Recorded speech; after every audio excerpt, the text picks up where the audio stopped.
tão bonitinho assim, insegurança alimentar severa, que é fome. Uma cidade não existe sem a outra. E mesmo Belo Horizonte sendo a capital, ela também depende muito de outras cidades. Se o trabalhador precisa pegar 2 transportes para ele chegar em um local, já está errado. Há uma desigualdade social muito grande na região metropolitana como um todo. Pioramos muito no nosso cenário de violência na cidade de Belo Horizonte. Você mencionou a região metropolitana. Pioramos demais. O tráfico de drogas está se unindo, por exemplo, com facções de São Paulo e do Rio de Janeiro de uma forma muito intensa. Nós temos casos de pessoas que morreram sem diagnóstico. Os principais nomes do cenário político passam por aqui.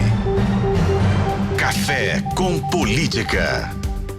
Nesta semana em que a gente está trazendo aqui o nosso time da casa, os nossos editores de O Tempo, para falar um pouco sobre o que pensar e quais são os problemas que principalmente estão colocados à frente da nossa cidade de Belo Horizonte para quem está pensando em ser prefeito da cidade. Tem uma quantidade de coisas que passa todos os dias pelo nosso portal, pelos jornais, pelas mãos, pelos olhos dos nossos editores e pelo trabalho dos nossos repórteres. E a nossa editora de cidades aqui de O Tempo, Tatiana Lagoa, está aqui conosco. Oi, Tati, seja bem-vinda, bom dia. Bom dia, Guilherme Ibrahim, bom dia, Thalita, e bom dia a quem nos acompanha. É um prazer imenso estar aqui no Café com Política, que é a nossa joia da casa, né? Bom ter você aqui, Tati. Tati, então vamos começar aqui para te pedir uma espécie de diagnóstico, assim, daquilo que chega diariamente para a redação, daquilo que você designa os repórteres para atuarem, para buscar mais informações.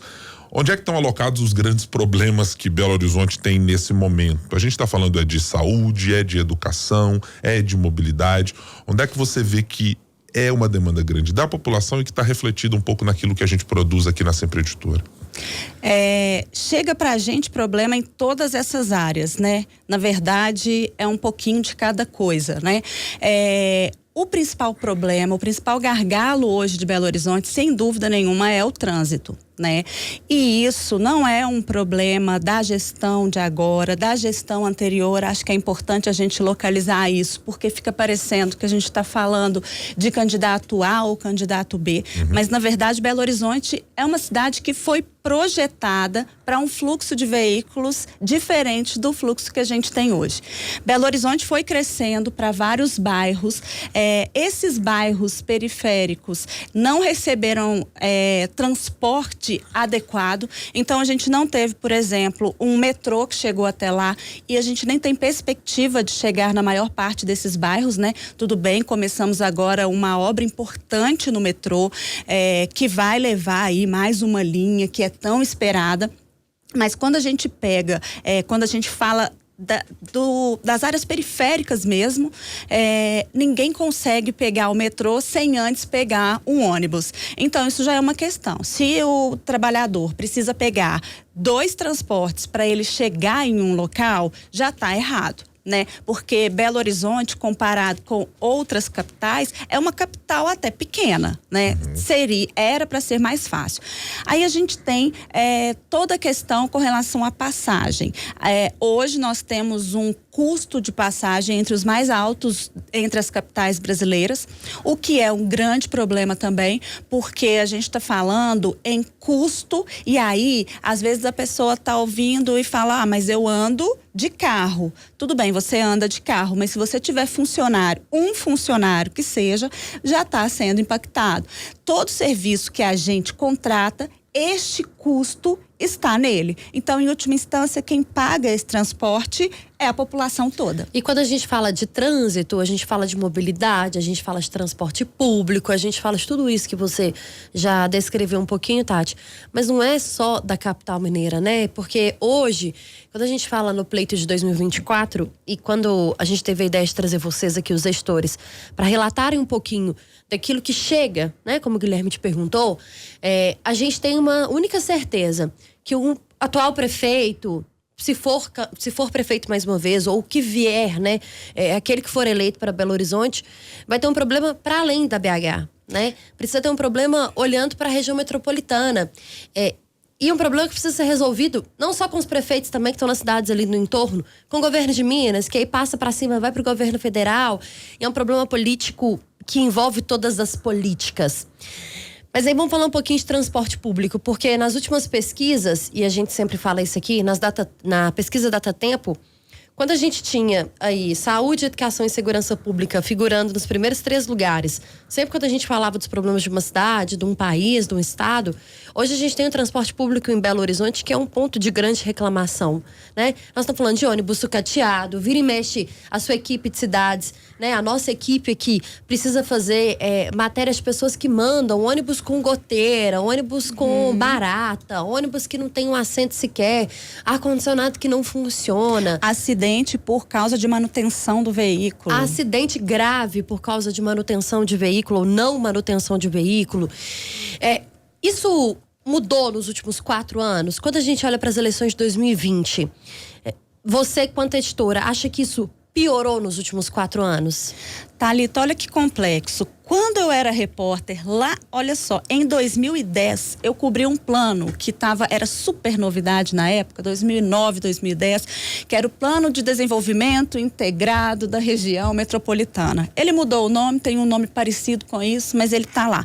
Foram investidos milhões de reais para ser feito esse plano. A ideia desse plano era descentralizar as atividades e isso envolvia todas as cidades da região metropolitana. Então, seria mais ou menos assim. Nova Lima seria um polo de saúde. Qual que era a ideia disso? A ideia era que as pessoas morassem o mais perto possível dali para que o trânsito no centro de Belo Horizonte não fique caótico como está.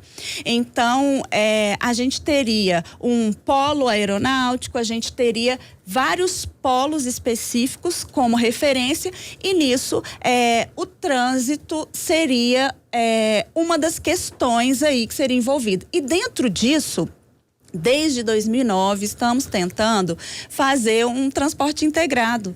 A coisa é muito óbvia. Quando a gente olha por fora, a gente pensa assim, não é óbvio que quando a gente fala em Contagem, Nova Lima, Ibirité, Belo Horizonte, Betim e todas as cidades aqui do entorno, é como se fosse uma coisa só. Elas são interligadas. Tinha uma palavra que a gente usava em 2010, que era a história de dizer que tudo era conurbado. Conurbado, né? Exatamente. Se você for olhar, Belo Horizonte é tão conurbada, né, que com Contagem, que quem mora no Barreiro chega mais facilmente em Contagem do que no centro de Belo Horizonte. Posso atestar. Então, isso já é uma prova de que uma cidade não existe sem a outra.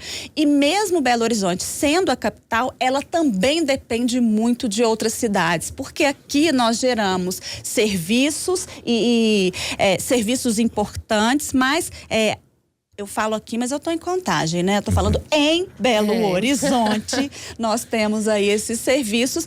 Essa é a vida, Tati. Desculpa te interromper, mas de fato é a nossa vida, né? Nós estamos falando de pessoas que moram aqui. Você mora em Belo Horizonte, Guilherme Brahim também, mas é de Contagem. Eu moro em Betim, trabalho em Contagem, mas precisa ir a Belo Horizonte quase todos os dias. Isso, eu acho que é o grande diferencial que a capital mineira tem.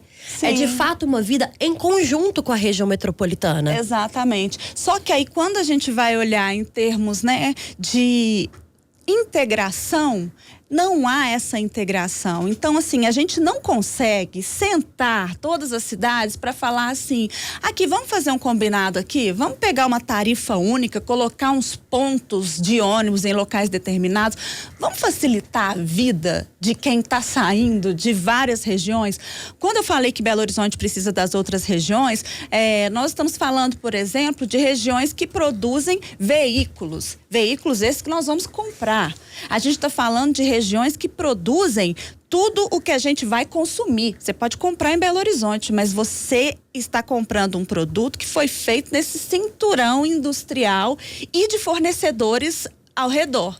Então, eu acho que de cara quem foi eleito já entra com esse desafio de descer desse pedestal, de a minha cidade.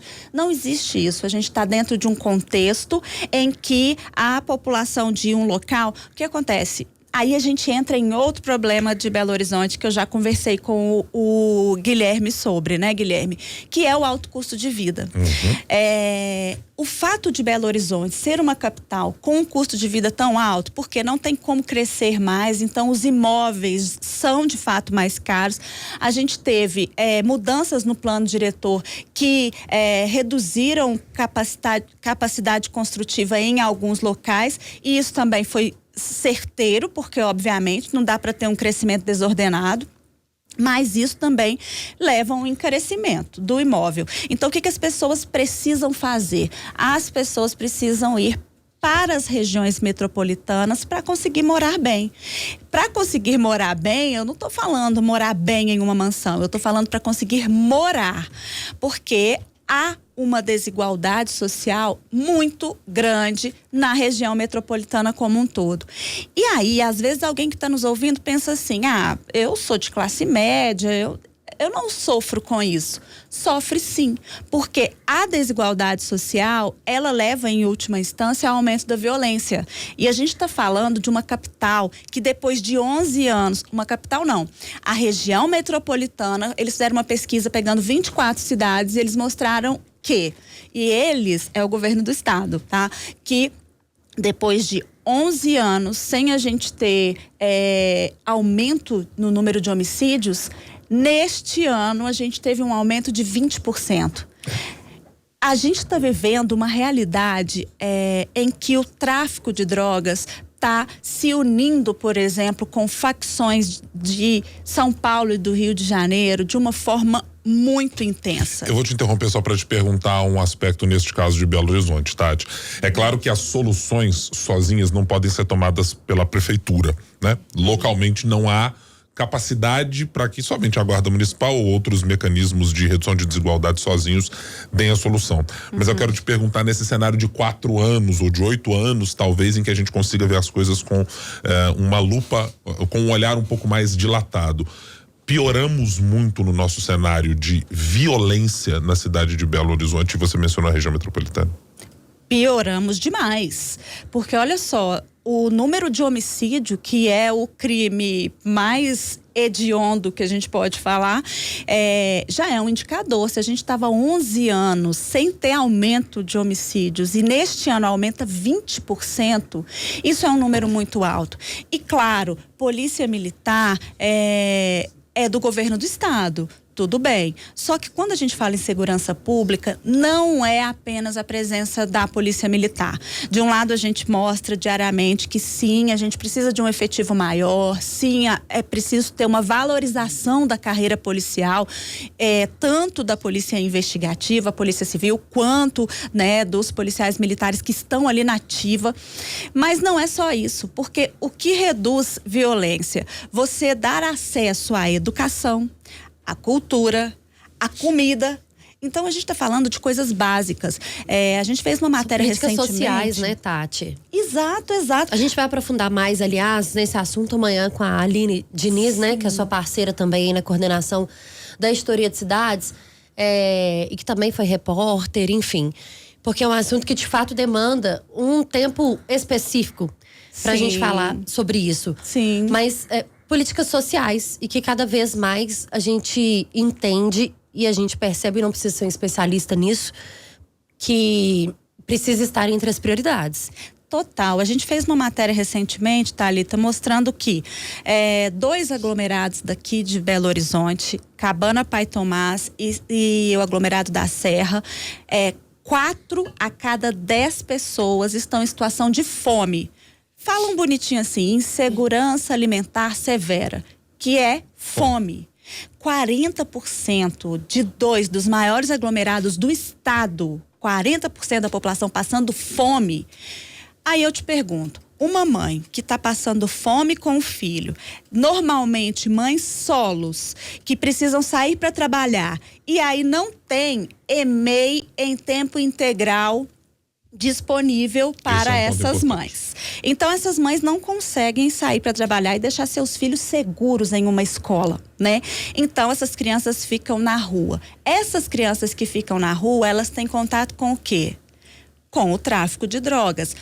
São todas as pessoas, Tatiana? Óbvio que não, né? Eu estou fazendo um recorte que muitas vezes é o que acontece. E aí essa criança, esse adolescente que não foi resgatado pelo Estado via programas sociais, tipo o Fica Vivo, por exemplo, que é um programa que leva aí esporte, cultura, né, para algumas regiões de Belo Horizonte. Se eles não são resgatados pela prefeitura, pelo Estado, eles são resgatados pelo crime. Você me deu a deixa para falar de um outro ponto importante, Tati, que é a educação. Total. Este foi um tema tratado nas últimas eleições e ele tem sido recorrentemente tratado por dois vieses. O primeiro deles de dizer, a qualidade da educação infantil de Belo Horizonte é uma qualidade boa, ainda que os indicadores do IDEB mais recentes não tenham mostrado evolução. E outro mesmo assim, ainda está faltando muita vaga, principalmente para pessoas que têm problemas de ter uma necessidade de tempo integral ou mesmo para tempo parcial.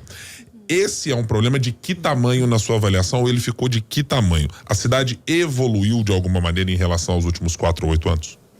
Olha só, aqui a gente precisa fazer um recorte, que é o recorte pandêmico, né? De fato, quando a gente fala em EMEIs, somos referência mundial nisso, ok? Realmente, quem coloca o filho em EMEI pode ficar seguro que as EMEIs de Belo Horizonte são muito boas, fato. Mas tem vaga para todo mundo, para todas as idades, em tempo integral, porque quem é que consegue sustentar uma casa sozinho, com 2 filhos, por exemplo, trabalhando meio expediente? A gente tem que lembrar que estamos falando... Qual é o emprego de meio expediente, Tati? Qual é o emprego? E aí a gente tem que lembrar o seguinte, home office, estamos falando de pessoas com nível de escolaridade baixo. Essas pessoas nem sempre sabem ler. Você vai colocar home office para essa pessoa para fazer o quê? Então, a gente passa em todos os lugares aí, tem vaga para todos os lados. Aí vem o discurso, tem a vaga, mas a pessoa não vai. Ela vai deixar o filho na sua casa? Então, assim, isso é de fato uma questão. Quando eu falei do recorte pandêmico, a gente tem uma outra questão mais grave ainda, é que globalmente a gente teve uma paralisação nas aulas. As crianças ficaram com uma defasagem que já foi quantificada. Já sabemos que as crianças dessa geração estão aí um grau a menos do que poderiam estar se a gente não tivesse tido uma emergência de saúde pública global. Ok. As crianças que estavam matriculadas em escolas particulares, essas escolas conseguiram se adaptar muito rapidamente por uma questão de recurso. As crianças que estavam em escolas públicas não tiveram acesso a isso. Quando estamos falando de crianças de 3, 4, 5 anos, é a questão mais lúdica. Então, essa criança que não tem uma casa propícia para o desenvolvimento, ela já de cara saiu perdendo com uma outra criança que tem espaço, anda de bicicleta, de patins dentro de casa. Quando a gente parte para uma idade mais avançada, a questão piora, porque eles ficaram estudando em apostilas em casa, sozinhos, normalmente em famílias que não tinham nível educacional para ensiná-los. Se virou, é que chama isso. E aí nós temos hoje o quê? Crianças indo para o 4º ano sem saber ler. Então, é uma situação que quem assumir a prefeitura agora, e veja bem, isso não foi culpa de nenhum governante até aqui. Isso é uma questão global. Agora, como vamos lidar com isso para tirar essa defasagem?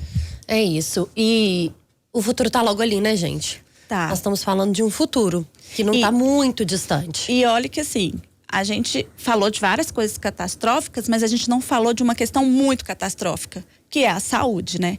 Depois da Covid, a gente teve aí um tanto de problema. Em partes, por culpa dessa polarização política, as pessoas levaram a polarização política para a saúde e deixaram de vacinar os seus filhos. Hoje nós temos o quê? Volta de sarampo, coqueluche, uma série de doenças. A prefeitura não conseguiu fazer todo o investimento para eliminar focos de mosquitos da dengue. Tivemos um aumento imenso de dengue, zika, chikungunya, febre oropouche, que é um mosquito que está por todo canto e também vem aumentando.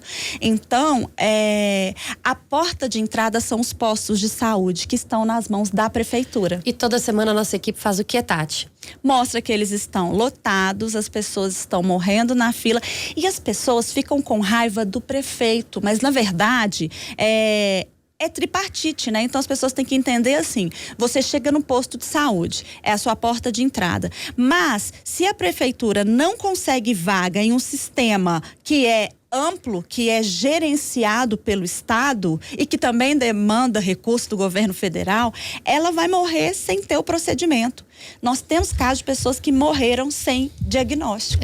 E não é um problema único exclusivamente de Belo Horizonte. Acho que é importante sempre a gente dizer aqui, porque nós estamos em período eleitoral e não estamos colocando a culpa no atual prefeito ou na gestão passada, né? Nós estamos falando de um problema geral e que a gente precisa discutir. Tati, muito obrigada, viu? Volte sempre aqui pra gente falar sobre esses e outros assuntos. Eu que agradeço, passou muito rápido, né? Foi um prazer estar aqui com vocês. Brifa a Aline pra amanhã que ela termina de falar o que você não conseguiu falar. Não, tem muita coisa aqui pra falar. E isso que você falou de que não é só uma questão de Belo Horizonte. Aliás, Belo Horizonte é o que tá menos pior na saúde, porque nós somos referência para centenas de outras cidades. Mas é o que nos sugere, né, Tati? Que lá na sua fala inicial você disse. A gente discutia há 10, 15 anos coisas metropolitanas para serem resolvidas. Parece que uma das tarefas do prefeito de Belo Horizonte também será juntar-se com outros da região metropolitana para discutir problemas que são comuns e que afetam todos eles. Obrigado, Deverzinho de casa. Obrigada.